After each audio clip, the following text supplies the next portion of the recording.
The basic arrangement for the flex offense is we have those two guards here, player 1 and player 2, two players in the low posts, and one player in the corner of the strong side. So our entry pass is the pass from player 1 to player 2. When this ball is in the air, player 5 will make some space in the paint and cuts to the other corner here. And the main action occurs here on this side. Player 4 will set a back screen for the player 3 who was in the corner, and of course player 3 will try to use this back screen. As you can see, after player 1, the point guard passes the ball to player 2, he will also cut into the direction of player 4. Now the next thing what happens is player 3 will try to get the ball in the paint by using the screen of player 4. He can go this direction or this direction, it depends on how the defender number 3 reacts.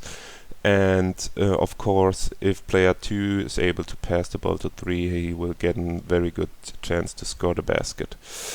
After player 3 cuts to the basket using the back screen of 4,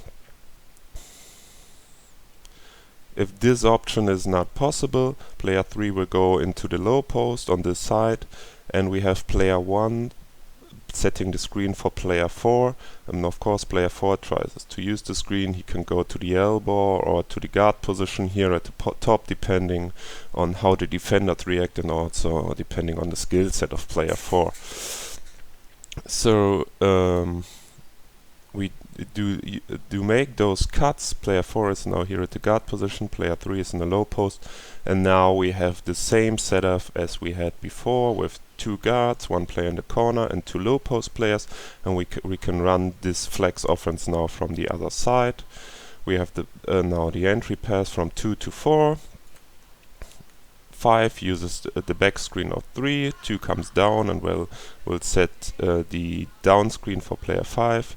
1 makes space in the paint by going to the corner, and then we have the chance to pass to 5, who is now in the paint, or we can pass to 3, who got the down screen of 2 and also is available on the guard position. If this doesn't work, we have the main setup where we started, now again on this side of the court, and we can run it again if we still have time on the shot clock.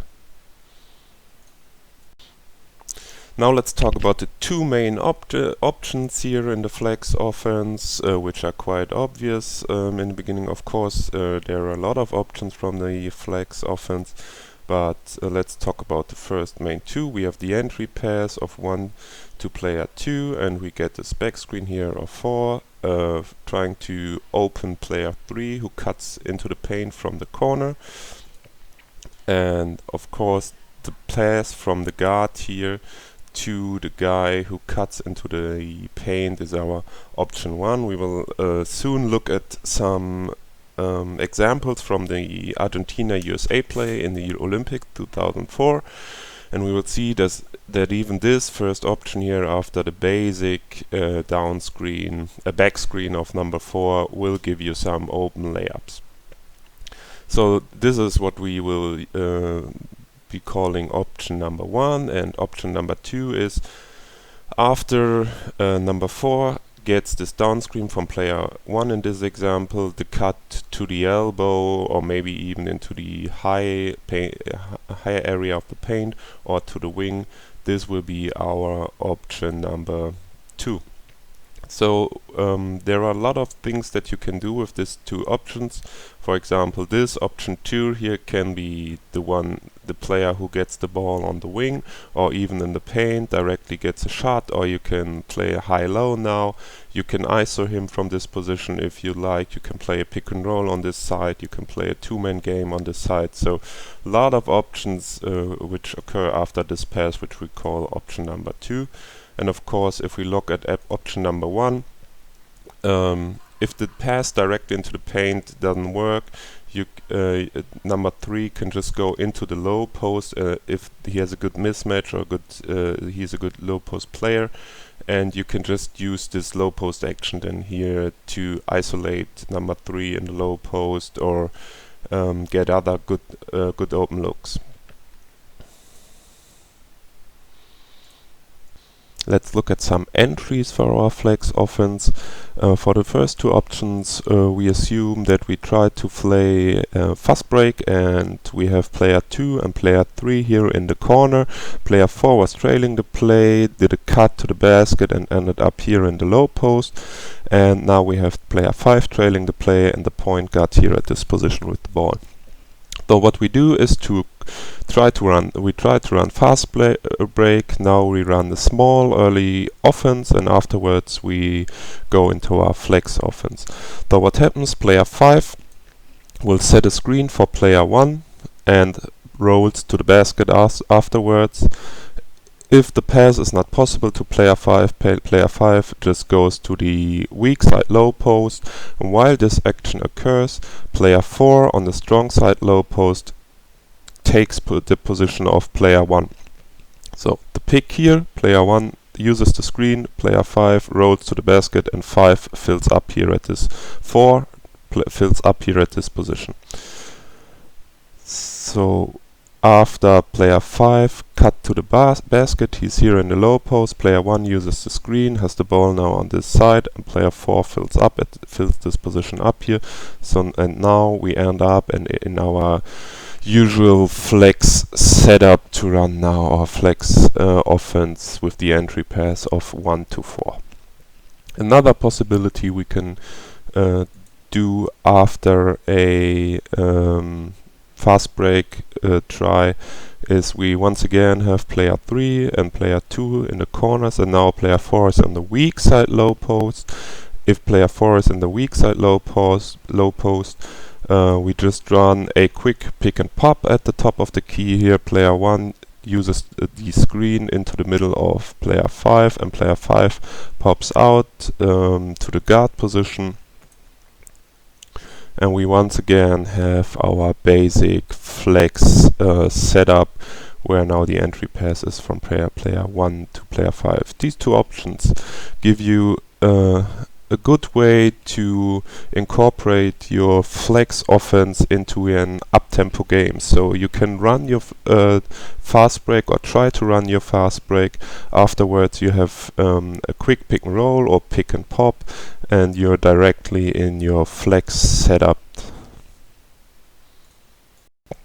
One thing that might happen when you try to first run the flex offense is all your players set up in the correct way to run the flex offense, but now this entry pass here to player 2 is denied by the defensive player number 2.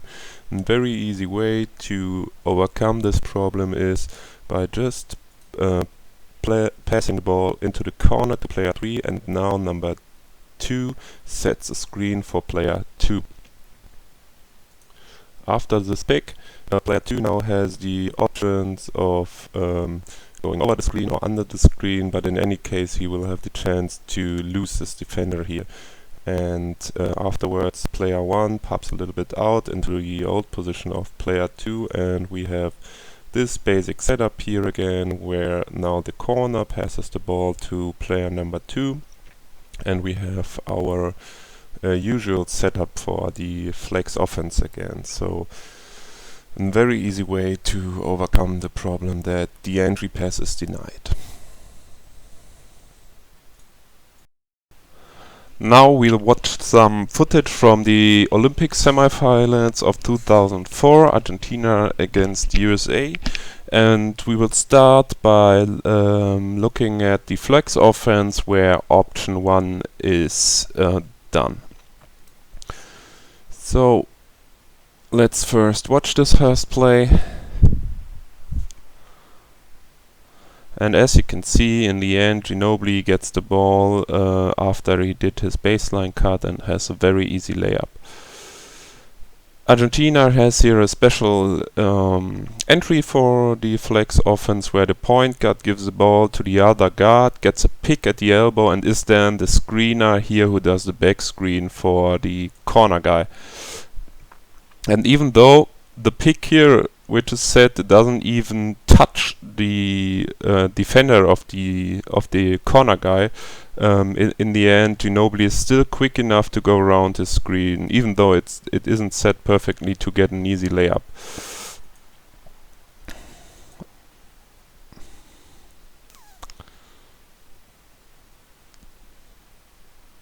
So play number 2. Once again, the guy who did the cut from the corner gets the ball and has a very good scoring opportunity.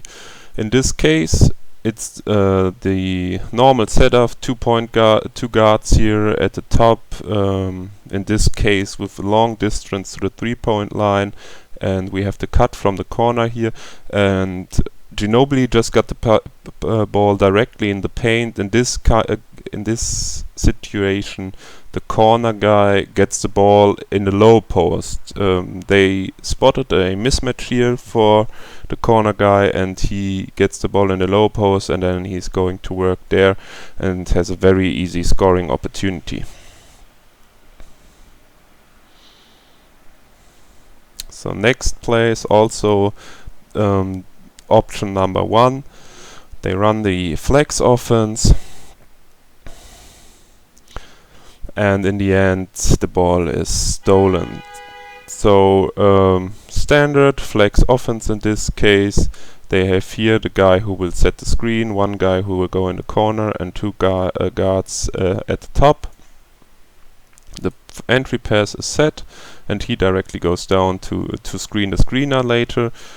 And as you can see, the option number one doesn't work in the first place, so they swing the ball back to the option number 2, and he is pretty free here, and could shoot a 3-point or use the penetration. But in this case, they continue to run the flex offense and then try to use option number 1, the cutter from the corner. This is when they run the flex the second time.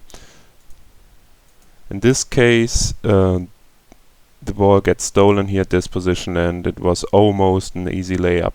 This is something which will be done wrong pretty often by your team. Maybe the decision whether or not this pass under the basket is possible. So usually it's only open once or twice a game, and the other team will get used to it, and you need to use other options. In this case, the ball was stolen. So next we will have a look at the footage from this game where Argentina uses option number 2. So with the option where the guy on the guard position gets the ball and creates offense from there.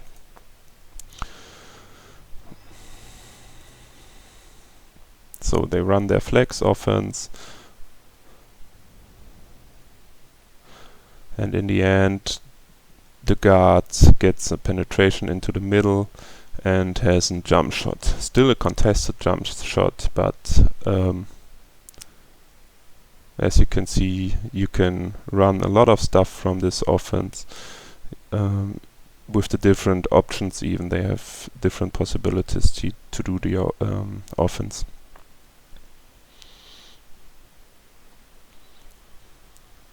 So here we have the flex offense, option 2, where Ginobili once again gets the ball on the guard position after they ran the flex, and Allen Iverson, I think, tries to steal the ball, gets into the passing lane but doesn't get the ball, so Ginobili has a free drive to the basket afterwards. And then we have here this American player who helps one pass away from the guy in the corner, and Ginobili has an easy decision when he attacks this guy who helps but shouldn't, and then passes the ball to the very easy corner 3.